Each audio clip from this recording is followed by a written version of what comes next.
My name is Mike, and I'm an engineer. My title says I'm a CEO, but really I'm an engineer, and what I mean by that is I like to solve problems using technology.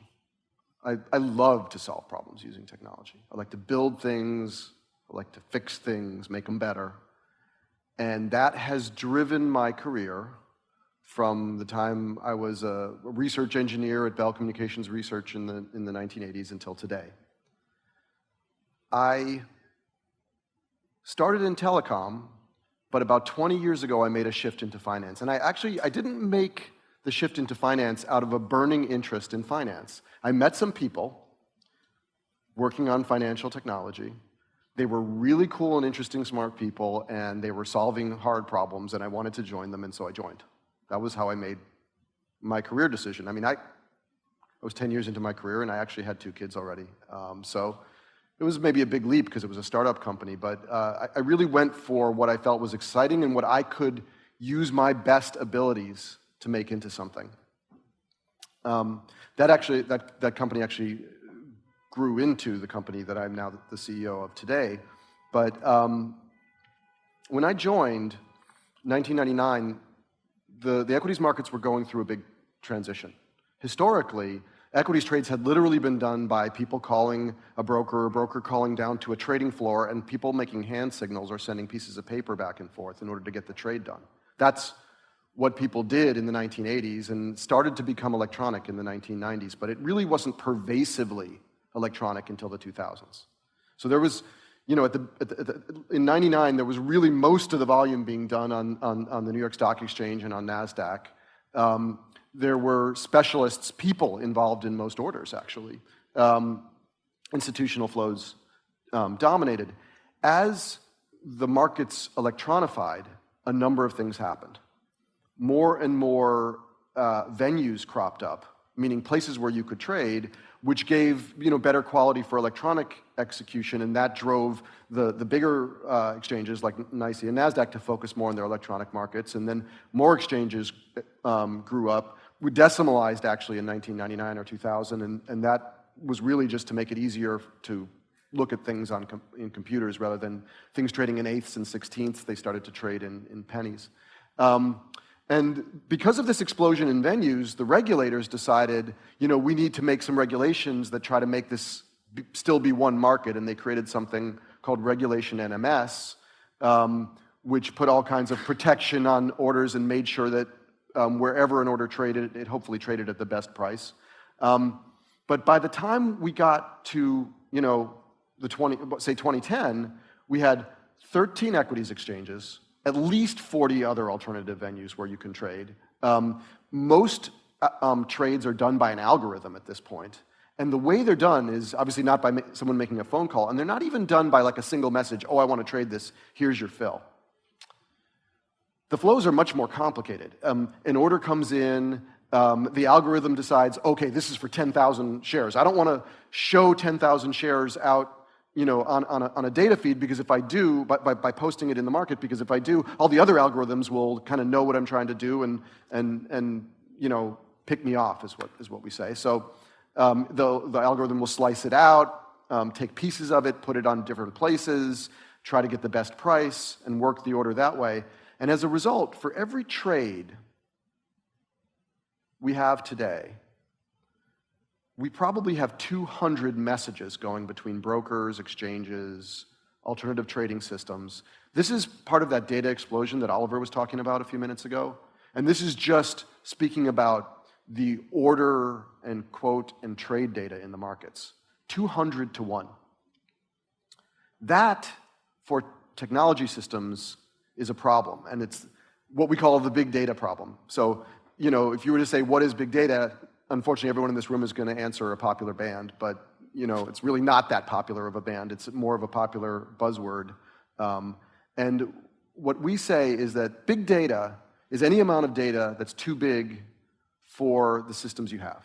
So it sounds kind of glib, but the point is that systems in the 1990s had to deal with millions of records. And you built them in a certain way to deal with millions of records. Systems in the 2010s and the 20-teens have to deal with billions and billions and sometimes even trillions of records. And so when we get these big changes in technology where systems have to support 10 or 100 times what they had to support before, you actually can't use the same products, you can't use the same approaches, you can't use the same architectures. And finance, with this explosion of data, hit a big data problem. So what's the big deal? Well,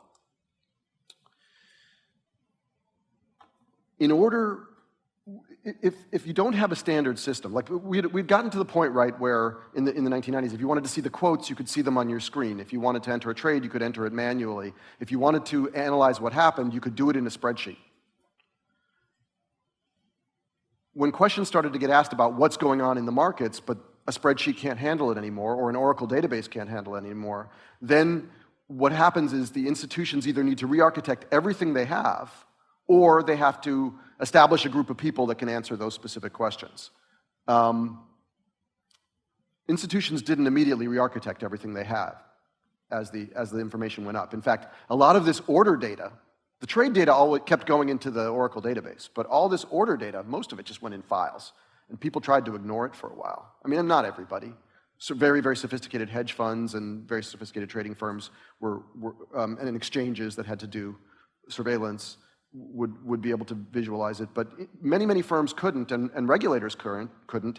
And then on May 6th of 2010 came something called a flash crash. The flash crash was a moment at which the markets lost an enormous amount of value and then immediately recovered, and everybody wanted answers to the questions. The regulator wanted answers, the public wanted answers, the institutions, the financial institutions wanted answers, and the tools and databases and technologies weren't in place to make it happen. So inside institutions, there was a group of data engineers who were the only people who had access to the larger amount of data, and they would have to go through all those files and try and figure out what happened. The SEC didn't have any central source of all of this data, and so individual researchers at the SEC were trying to solve the problem by loading up data into computers, but it was too much data for their computers, and that was a real problem for the markets. We at Thesis actually were one of the firms who were operating big data technology to answer these questions for our own customers and for our own trading. At the time, we were a trading firm. We've subsequently changed that. But we had that technology, and when the SEC decided that it needed a way to visualize everything that was going on in a more coherent way, and it developed a concept called Consolidated Audit Trail. So Consolidated Audit Trail was going to be a database of all the information about what was going on in the markets. Every message going on between every broker, every algorithm, every computer, every data feed, all organized in some way that it made sense. Well, they had a problem because that amount of data was 20 petabytes of data, and nobody had a financial database anywhere near that big. So they released an RFI, a request for information, saying, how can we go about doing this? And about 30 companies came up with ideas, and one of them was my firm. We felt that there were a lot of people who were interested in this problem, but we had a unique approach. And interestingly, when it came to an RFP process, or a process of getting proposals for the CAT, 30 firms responded. They included Amazon, Google, IBM, SunGard, FINRA, all kinds of different firms. One might have thought that it was crazy for a small firm like Thesis, which was, say, at the time, maybe 50 or 60 employees, to respond. But we truly felt that we had an idea, we had a concept that could make this thing work out. We knew that we needed to use cloud-based technology. Heretofore, cloud-based technology hadn't been much used in the financial industry. There were concerns, is it going to meet cloud-based technology? I mean, I don't know how much you know about it. What we're talking about is, computers that aren't perhaps in my own data center if I'm the firm responsible for the data.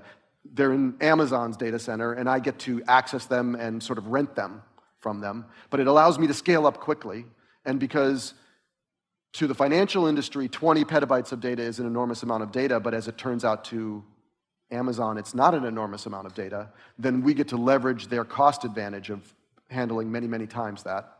So we decided to deploy cloud-based technology and to take some of the tools that we used internally for monitoring the markets and put them out in a scalable way in the cloud to allow regulators to be able to see what's going on in the markets. And the idea is that if the regulators have the ability to visualize all this data, and if the right tools are applied, then there'll be a new level of transparency in the market. And the next time, hopefully there won't be another flash crash because the right regulations will go in place. But if there is, the regulators will quickly be able to detect that and identify that. The problem for the industry at large was that other industries were attacking this problem of big data, but they were attacking it in a way that was correct for their industry. You might have heard of technologies like Hadoop or Spark. These things can be useful in finance, but they don't necessarily attack the specific problems here. And so finance needs some really finance-specific security features, analytics features,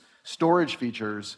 And what we decided to do is bring those items to bear, combined with the off-the-shelf technologies, in order to provide a solution. And so that's kind of how we pitched our solution. And I think, to the industry's surprise, we were selected in January 2017 to build the CAT, the Consolidated Audit Trail. And we stood up a subsidiary just to do that. And that firm now has probably 70 or 80 employees. So my firm has more than doubled in the past year. And that's been a really interesting experience for me. But it all started with the idea that we could take this tech and this capability that we had developed internally and our own belief in our knowledge, both of the markets and of tech, to make a difference. And it's been a really exciting process. In a lot of ways, it's a great project, but it's also a great responsibility, right? I mean, we can't screw this up. We're responsible for storing, securing all this information, all this very secret information of the markets, and that's been a wonderful experience for us and a wonderful step forward. I think that what I take from this in terms of like career, because I think we're talking about career here today, is that one, follow what excites you and follow your passions. There's so much change, so many hard problems, so many interesting things constantly being applied, going on, happening in the financial markets. You can do this and follow your passions and be successful in finance. I'm living proof, and I really appreciate the chance to talk to you about that today.